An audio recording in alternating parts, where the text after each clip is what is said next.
2022년 11월 9일, 페루 리마의 한 항구에서 어부들이 여느 때와 같이 출항 준비를 하고 있습니다. 그때 그들은 한 무리의 새들이 한 곳에 모여 있는 것을 발견했고, 호기심에 가까이 다가간 그들은 끔찍한 무언가를 발견했습니다. 모래사장에 떨어져 있던 손가락에는 여전히 은색 반지가 끼워져 있었고, 그 주변으로 여기저기 사람의 훼손된 장기들이 흩어져 있었어요. 블랑카 아라노 구티에레즈는 멕시코에 살고 있던 51세의 독신 여성이었습니다. 블랑카의 삶에 대해 많이 알려지지는 않았지만 그녀의 페이스북 계정을 통해 관심사를 엿볼 수 있었습니다. 그녀의 삶에 가족은 많은 부분을 차지했던 것으로 보입니다. 특히 그녀의 조카인 칼라와 매우 친밀한 관계를 유지했는데, 두 사람은 단순한 가족 관계를 넘어서는 끈끈한 우정을 유지하며 서로의 삶에 큰 영향을 끼치고 있었어요. 블랑카는 여러 가지 취미를 가지고 있었는데, 특히 사이클링 등 운동을 즐겼다고 알려져 있습니다. 그녀는 관광업에 종사하고 있었으며 2020년 팬데믹으로 인해 고립의 시대가 열렸을 때 집에 혼자 있는 시간이 많아졌고 포트나이트라는 게임에 빠져들었습니다. 저는 게임에 관해서는 잘 모르지만 포트나이트는 3인칭 슈팅 게임으로 봉쇄 기간 동안 참여도가 급증했던 게임 중 하나라고 합니다. 그녀는 이 게임의 페이스북 페이지에서 왕성한 활동을 했으며 다른 사람들의 게시물에 댓글을 달고 그들을 응원했습니다. 그녀는 이 커뮤니티를 정말 좋아했고 이 그룹의 다른 멤버들과도 친해지기 시작했습니다. 블랑카는 이 그룹에서 37세의 페루 출신 후안 파블로를 만났습니다. 후안에 대해 조금 더 알아보자면 그는 페루에 있는 산체스 곤잘레스 대학교의 의대생이었습니다. 그에게는 일란성 쌍둥이 형제가 있었기 때문에 그들을 구분할 수 있는 문신이 있었어요. 그는 한 번 결혼했었고 2016년에 이혼했으며 2명의 자녀가 있습니다. 두 사람은 처음엔 주로 게임에 관한 대화만 했지만 점점 개인적인 대화를 하기 시작했어요. 그들은 연락처를 주고받았고 게임 속이 아닌 개인 SNS를 통해 대화를 하면서 더 깊은 관계로 발전했죠. 블랑카는 후안의 생일이 되면 잊지 않고 사랑스러운 메시지를 보내곤 했습니다. 후안 또한 블랑카의 생일이 되었을 때 기타로 노래를 부르는 비디오를 찍어 보내주기도 하는 등 온라인 상임에도 불구하고 굉장히 다정한 연인 사이가 되었습니다. 그들의 관계는 1년이 넘게 지속되었고 마침내 직접 만날 때가 되었다고 결정했습니다. 후안은 블랑카를 만나기 위해 멕시코로 날아갈 예정이라고 말했고, 블랑카는 이 일에 대해 매우 흥분하며 행복해했습니다. 하지만 계획은 알려지지 않은 이유로 무산되었으며 이로 인해 블랑카는 자신이 직접 페루로 가기로 결정합니다. 후안은 해변가의 경치 좋은 마을에서 살고 있었기 때문에 블랑카는 아름다운 해변에서 사랑하는 사람과 함께 할 수 있을 것이라는 생각에 한껏 들떠 있었죠. 블랑카는 페루로의 여행 경비를 감당하기 위해 자신의 자동차, 자전거, 미술품 등을 팔고 심지어 담요와 갖가지 생활용품들까지 무작위로 팔기도 했습니다. 그녀는 그저 단순한 여행이 아닌 아예 이주 계획을 세우고 있었던 듯이 보입니다. 블랑카는 사랑하는 가족, 친구들, 직장 등 모든 것을 포기하고 이 남자와 함께 갈 준비가 되어 있었습니다. 가족들은 만난 적도 없는 남자와 함께 하기 위해 그녀가 모든 것을 포기하는 것에 대해 이해할 수 없다고 말했고 그녀가 가족들 곁에 머물기를 원했어요. 하지만 동시에 블랑카는 엄연한 성인이고 자신의 인생을 스스로 선택할 권리가 있기 때문에 아무도 그녀가 떠나는 것을 막을 수는 없었습니다. 2022년 7월 28일, 블랑카는 멕시코를 떠나 후안에게로 가는 비행기에 올랐습니다. 가족들은 그녀와 함께 공항으로 갔고 작별 인사를 나누며 페루에 도착했을 때, 그 남자를 만났을 때, 그의 집에 도착했을 때 매 순간 연락을 해달라고 말했어요. 블랑카는 드디어 꿈에 그리던 남자친구 후안을 만났습니다. 그녀는 약속대로 가족들에게 연락해 무사히 도착했다고 알렸습니다. 그녀는 해변에서 찍은 자신의 모습과 동영상을 여러 장 보내주었으며 그 모습은 매우 행복해 보였고 가족들은 마침내 안심할 수 있었습니다. 블랑카는 특히 조카인 칼라와 지속적으로 소통하고 있었습니다. 칼라는 이모에게 끊임없이 메시지를 보내며 그녀의 상태를 확인했어요. 블랑카가 페루에 온 지도 어느덧 4개월이 지났습니다. 그동안 그녀는 계속해서 가족들과 소통했고 11월 7일 조카 칼라에게 최고의 시간을 보내고 있다는 문자 메시지를 보냈지만 바로 다음 날인 11월 8일 더 이상 블랑카의 소식을 들을 수 없었습니다. 그녀는 칼라뿐만 아니라 모든 사람들의 메시지에 응답하는 것을 멈췄어요. 그녀는 매일 아침 셀카를 보내고 모든 사람과 끊임없이 소통했기 때문에 가족과 친구들은 무언가 굉장히 잘못되었다는 것을 빠르게 알 수 있었죠. 가족들이 연락할 수 있는 유일한 사람은 그녀의 남자친구인 후안뿐이었습니다. 블랑카가 페루에서 알고 있는 유일한 사람이자 그녀와 지금 함께 있어야 할 사람이었죠. 칼라는 페이스북을 통해 쉽게 후안을 찾을 수 있었고 그에게 메시지를 보냈습니다. 안녕하세요 후안, 잘 지내고 계신가요? 이모가 일요일부터 연락이 안 되는데 가족들이 걱정하고 있어요. 이모에게 우리에게 연락해달라고 말해줄 수 있을까요? 이모는 지금 괜찮은 건가요?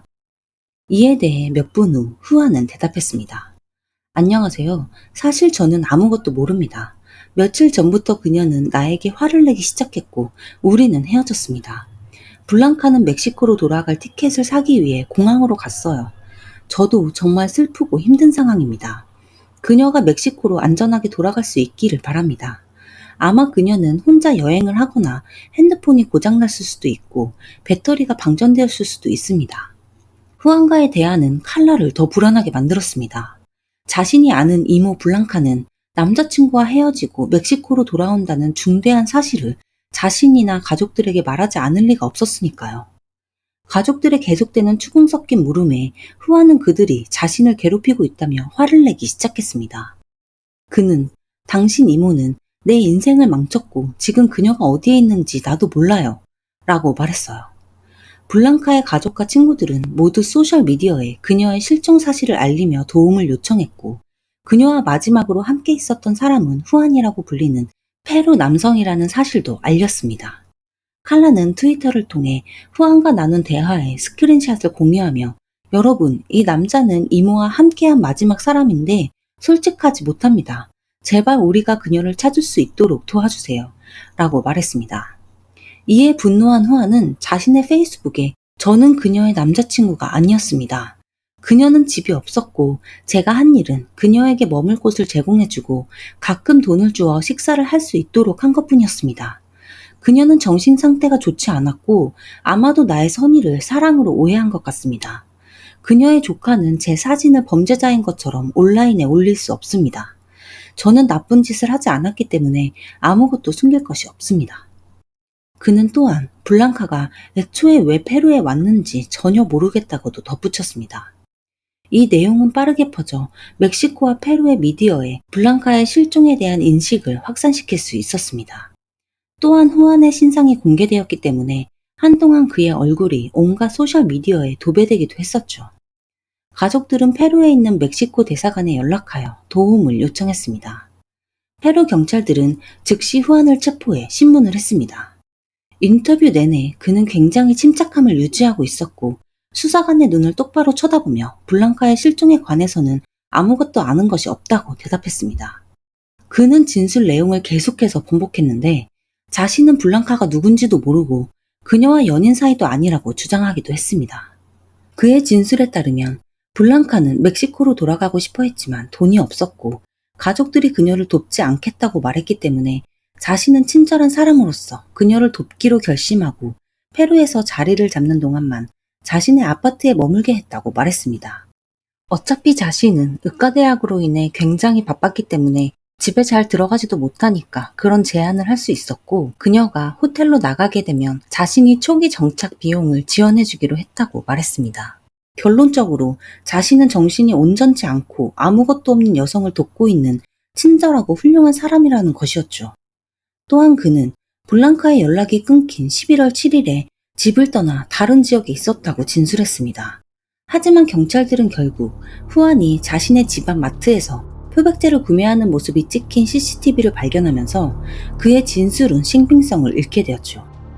블랑카 실종 이틀 후인 11월 9일 항구에서 어부들에 의해 분리된 장기와 은색 반지가 껴져 있는 손이 발견되었고 다음 날인 11월 10일 인근에서 팔과 머리가 없는 여성의 몸통과 해안가에서는 형체를 알 수 없을 정도로 훼손된 머리가 발견되었습니다.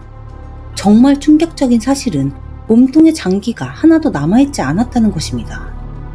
발견된 신체 부위들은 모두 심하게 훼손된 상태였고 지문도 도려내져 있었기 때문에 신원을 파악할 수 없었습니다. 하지만 경찰들은 이미 블랑카의 실종을 수사하고 있었기 때문에 이것들이 그녀의 것일 수도 있다는 합리적인 의심을 하고 있었습니다. 페루 경찰들은 블랑카의 가족들에게 은색 반지를 보여주었고 정말 안타깝게도 그것은 블랑카의 것으로 확인되었죠. 이 일을 저지른 사람은 아마도 그녀의 지문을 제거하고 얼굴에 무언가를 하면 아무도 그녀의 신원을 확인할 수 없을 것이라고 확신했을 것입니다. 블랑카의 시신이 발견되었다는 뉴스가 페루와 멕시코 전역에 퍼졌고 페루의 뉴스에서는 지금까지 들어본 최악의 연쇄 살인 사건이라고 말했습니다. 11월 11일 블랑카의 가족들이 페루에 도착했고 그들은 정의가 실현될 때까지 페루를 떠나지 않을 것이라고 말했습니다. 11월 15일 경찰들이 후안의 아파트를 수색했고 그의 욕실과 매트리스에서 피가 묻었던 흔적을 발견했습니다. 또한 멕시코에서 온 태그가 부착된 여행 가방, 여성 의류, 멕시코 국기, 여성의 머리카락도 발견되었습니다. 블랑카의 물건은 여전히 그의 아파트에 있었습니다. 이웃 중 한 명은 11월 7일에 후안에게 검은색 쓰레기 봉투 8개를 팔았다고 말했습니다. 후안에 대한 체포 영장이 발부되었지만 그는 이미 도주한 뒤였죠. 경찰들은 수색 끝에 그가 또 다른 아파트 화장실에 숨어 있는 것을 발견했습니다. 그 아파트는 후안이 온라인 데이트 앱에서 만난 새 여자친구의 집이었습니다. 그는 사소한 것부터 큰 것까지 모든 것에 대해 거짓말을 하고 있었는데 그가 거짓말을 하는 동안 너무 침착하고 뻔뻔해서 소름이 끼칩니다. 방에서 피가 발견됐다는 말에 그는 나도 모르겠다. 첫 번째 신문을 받고 집에 돌아왔는데 집이 엉망이었다고 말했습니다. 그 외 대부분의 질문에도 모두 모르겠다로 일관했기 때문에 도움이 되는 정보는 얻을 수 없었죠. 후안은 재판이 시작되기 전 9개월 동안 구금되었는데 그는 자신의 생활 환경에 대해 끊임없이 불평을 했습니다. 그는 다른 사람들과 화장실을 공유하는 게 불편하다고 말했고 원할 때마다 샤워를 하지 못하는 것에 대해 불평을 했죠. 마침내 재판이 시작되었고 그는 장기를 매매한 혐의와 블랑카 살해 혐의를 받고 있었습니다. 그는 그 매트리스는 다른 사람으로부터 중고로 구입했다고 말했고 매트리스에서 발견된 혈흔 자국은 다른 사람의 것일 수 있다고 말하며 자신을 변호했습니다. 또한 그는 자신이 공부하느라 집을 비운 사이 블랑카가 자신의 아파트에 다른 사람을 데려왔을 수도 있다는 가능성에 대해 이야기했죠. 그중 한 사람이 그녀를 죽인 범인이라고 덧붙였습니다. 그는 이 일과 아무런 관련이 없으며 블랑카와 사귀지도 않았고 그녀에게 무슨 일이 일어났는지 진심으로 모른다고 매우 단호하게 말했습니다. 검찰이 제시한 증거는 매우 충격적이었는데 후안 파블로는 페이스북과 틱톡에서 굉장히 활발하게 활동하고 있었고 자신의 계정을 통해 의학 정보 등을 공유하고 있었습니다. 후안은 블랑카가 실종된 직후 누군가의 췌장과 뇌를 포함한 신체 일부를 해고하는 모습을 담은 동영상을 틱톡에 게시했습니다. 그가 입을 다물었기 때문에 정확한 사실이 확인되지는 않았지만 검찰은 그가 틱톡에서 해부한 시신이 블랑카일 가능성이 높다고 주장했습니다. 또한 후안은 블랑카를 만나는 동안 다른 여성과 관계를 맺고 있었고 블랑카가 자신을 위해 모든 것을 버리고 페루로 이주했다는 사실에 부담감을 느낀 그가 그녀를 해쳤을 거라고 말했습니다. 왜 그녀의 목숨을 끊는 것이 유일한 선택이라고 생각했는지 이해가 안 됩니다. 후안이 블랑카가 부담스러웠다면 그냥 헤어지고 그녀가 집으로 돌아갈 수 있게 도와주는 것이 가장 간단한 방법이었을 것인데 말이죠. 그의 범행 동기가 명확하지 않자 많은 사람들은 후안이 처음부터 계획적으로 블랑카를 페루로 오도록 유도했을 수도 있다고 추측했습니다. 마치 그가 블랑카와 사랑에 빠졌다고 생각하도록 조종하고 그녀가 계획대로 페루로 오면 자신의 살인 욕구를 채우거나 그냥 이상한 짓을 하고 싶었기 때문이죠. 후안 파블로는 35년형을 선고받았습니다. 지금까지도 그는 자신이 무죄이며 이 사건으로 인해 인생이 망가졌다고 주장하고 있습니다. 그는 스스로 목숨을 끊을 생각으로 유서를 썼습니다. 이 편지에서 그는 나는 결코 이 사건에서 회복하지 못할 것이며 나 자신뿐만 아니라 가족들의 삶까지 망가졌다. 평판은 곤두박질 치고 있다. 무죄를 증명할 방법이 없다. 나는 그저 내 가족과 블랑카에게 평화를 주고 싶고 정의가 실현되고 진정한 범인을 찾기를 바랄 뿐이다. 라고 말했습니다. 블랑카의 유해는 2월 19일 멕시코로 돌아갈 수 있었습니다. 유족들은 블랑카는 빛으로 가득 찬 매우 친절하고 따뜻한 사람이었다고 말했습니다. 그녀는 지적이고 헌신적이며 사랑스러웠고 이것이 바로 우리가 블랑카를 기억해야 할 방법일 것입니다. 피해자의 명복을 빌며 오늘 이야기는 여기서 마치겠습니다. 긴 영상 시청해주셔서 진심으로 감사드립니다. 다음 영상에서 뵙겠습니다.